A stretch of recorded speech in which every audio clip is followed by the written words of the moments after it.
नमस्ते दोस्तों। आज बात उत्तराखंड पेपर लीक मामले की और आज बात इस बात पर कि ये हुआ कैसे।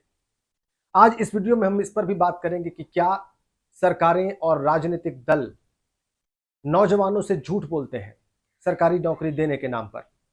और आज इस वीडियो में हम इस पर भी बात करेंगे कि जांच के नाम पर जो कमिटीज गठित की जाती हैं उन पर अब युवाओं को भरोसा नहीं रहा तो क्यों नहीं रहा। इन्हीं विषयों पर बात करना इसलिए जरूरी है क्योंकि पेपर लीक के कोई एक आधा मामले सामने नहीं आए हैं। सिलसिलेवार तरीके से प्रदेश में और देश में पेपर लीक के कई कांड सामने आए हैं और इसके विरोध में लोग अभ्यर्थी सड़कों पर उतरे हैं, जोरदार उन्होंने प्रदर्शन किए हैं। तो सवाल विश्वसनीयता का खड़ा हो गया है, परीक्षाओं की क्रेडिबिलिटी का खड़ा हो गया है। और जब सवाल विश्वसनीयता का खड़ा हो जाता है तो सवाल बहुत बड़ा हो जाता है। इन घटनाओं ने मुझे मजबूर किया कि मैं इस पर वीडियो बनाऊं और उससे भी ज्यादा मजबूरी मुझे तब महसूस हुई जब उत्तराखंड के पूर्व मुख्यमंत्री त्रिवेंद्र सिंह रावत का एक बयान मैंने देखा। वो बयान मैं आपको इस वीडियो में दिखाऊंगा। इस बयान में वो दो बड़ी बातें कहते हैं। बात तो उत्तराखंड पेपर लीक मामले की हो रही है, लेकिन वो बड़े परिप्रेक्ष्य में एक बहुत बड़ी बात कह गए। सवाल यह है कि क्या राजनीतिक दल युवाओं से, लोगों से झूठ बोल रहे हैं सरकारी नौकरी देने के नाम पर। सरकारी नौकरी देने के नाम पर झूठे सब्ज़बाग दिखाए जाते हैं। कुछ ऐसा ही कह रहे हैं उत्तराखंड के पूर्व मुख्यमंत्री त्रिवेंद्र सिंह रावत, जो कि सांसद भी रहे और कद्दावर नेता हैं उत्तराखंड बीजेपी के। उनके बयान को जरा आप गौर से सुनिए। वह स्वरोजगार की बात करते करते सरकारी नौकरी पर एक झूठ की बात भी कहते हैं। जरा पहले गौर से सुनिए, फिर बात को आगे बढ़ाते हैं। हमको अपने बच्चों को ये एजुकेट करने की जरूरत है क्योंकि देखो गवर्नमेंट जॉब्स ही सब कुछ नहीं है और सबके लिए वो संभव भी नहीं है, क्योंकि हम वायदे करते हैं, झूठ बोलते हैं कि साहब हम सबको नौकरी लगा देंगे, ये लगा देंगे, जो संभव नहीं है। तो हमको स्वरोजगार की तरफ प्रोत्साहित करना चाहिए और सरकार को कुछ ऐसे नीतियां बनानी चाहिए कि हमारा यूथ स्वरोजगार की ओर प्रोत्साहित। त्रिवेंद्र सिंह रावत कह रहे हैं कि हम सरकारी नौकरी को देने के नाम पर झूठ बोलते हैं। साथ में यह भी कह रहे हैं कि युवाओं को स्वरोजगार की तरफ ले जाने वाली पॉलिसीज बनाई जानी चाहिए सरकारों के द्वारा। वो अपनी सरकार से भी बात कह रहे हैं, अपनी पार्टी से भी ये बात कह रहे हैं और पूरे देश के युवाओं और देश में मौजूद राजनीतिक दलों और राजनीतिक लोगों से ये बात कह रहे हैं। बेसिकली वो कह ये रहे हैं कि लोगों से झूठ बोला जा रहा है सरकारी नौकरी के नाम पर और ये झूठ बहुत खतरनाक है, ये झूठ बहुत डेंजरस है। इसे बंद किया जाना चाहिए फौरन और युवाओं को सच बता देना चाहिए, क्योंकि सबको सरकारी नौकरी देना संभव नहीं है। यह है उनकी बात का लबुलवा। वो कह रहे इस बात को खुलकर कह दीजिए, साफ बता दीजिए ताकि कोई हमसे उम्मीद ना पाले। दूसरा काम आप ये करिए कि आप युवाओं को स्वरोजगार की तरफ ले जाइए। दरअसल वो एक वास्तविकता भी बता रहे हैं और अपने राजनीतिक दल यानी भारतीय जनता पार्टी का विजन भी बता रहे हैं। अब सवाल क्या ये खड़ा हो गया है कि देश में उतनी सरकारी नौकरियां नहीं हैं और जो भी वादे इस नाम पर किए जाते हैं वो सब झूठे होते हैं, गलत होते हैं। ताजा उदाहरण तो ऐसा ही कहते हैं, तभी तो हजारों लाखों की तादाद में युवा सड़कों पर उतर आता है। हमने देखिए एसएससी के एग्जाम के बारे में हमने देखा, दिल्ली में प्रदर्शन हुए रामलीला मैदान में, उसके बाद वहां पर लाठीचार्ज की भी खबरें आई। उत्तराखंड में लाखों युवा सड़क पर है, वहां पर पेपर लीक हो गया है। तो आइए अब इस बात की ओर मुड़ते हैं कि क्या एक तो सरकारी नौकरियां है नहीं, उनके नाम पर देने के नाम पर झूठ बोला जा रहा है, और दूसरा ये कि ये जो इम्तिहान कराए जा रहे हैं क्या इनकी विश्वसनीयता पूरी तरह से खत्म है? क्या इसके कंडक्ट को लेकर युवाओं के मन में अब भरोसा ही नहीं रहा?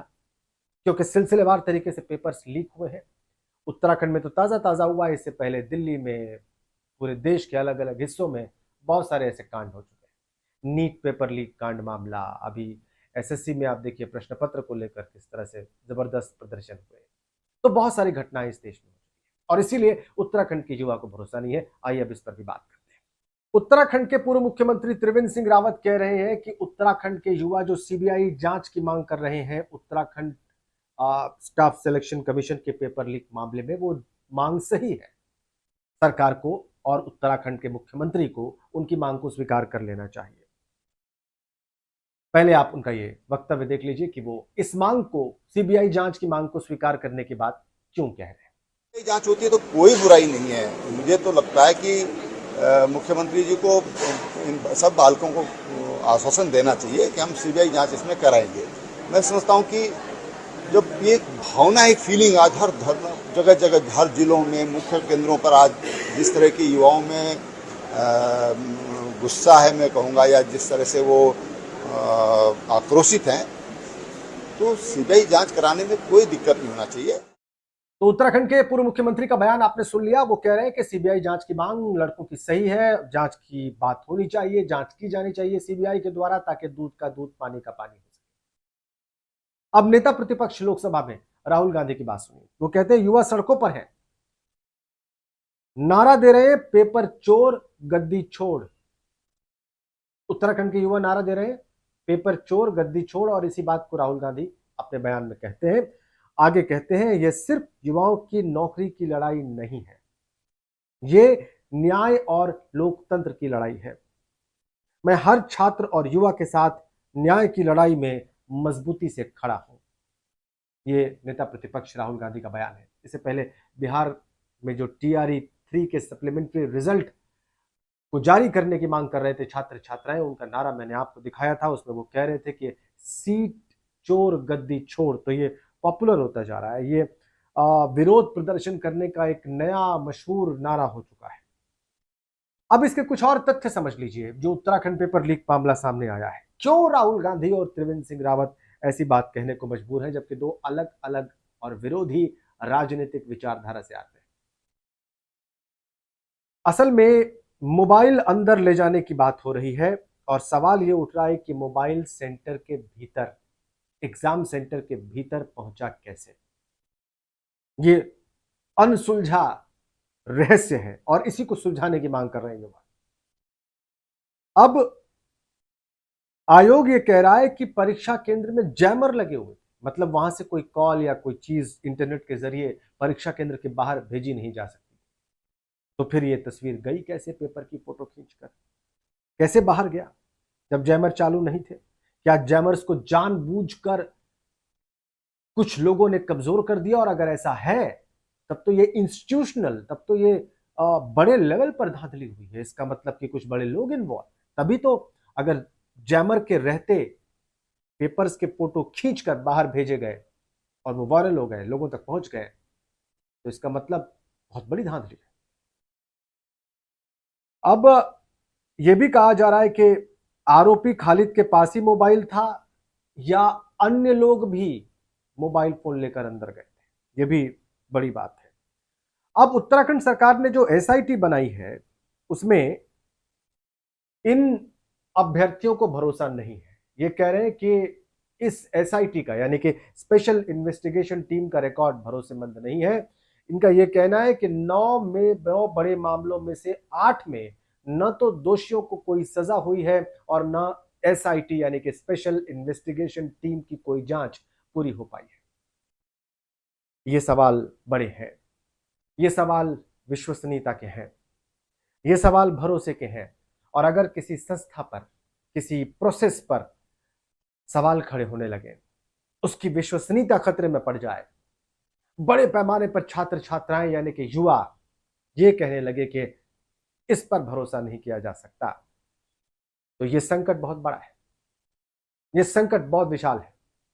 इस संकट को फौरन खत्म करने की जरूरत है। और शायद इसी बात को त्रिवेंद्र सिंह रावत, जो कि बीजेपी के ही नेता हैं और पूर्व मुख्यमंत्री हैं बीजेपी के ही उत्तराखंड के, वो भी ये बात कह रहे हैं कि हां, सीबीआई जांच की मांग सही है, सीबीआई जांच होनी चाहिए। आपको क्या लगता है? जरूर कमेंट करके बताएं। आपको क्या लगता है कि क्या परीक्षाओं की विश्वसनीयता को फौरन वापस लाने के लिए बड़े से बड़े काम किए जाने चाहिए?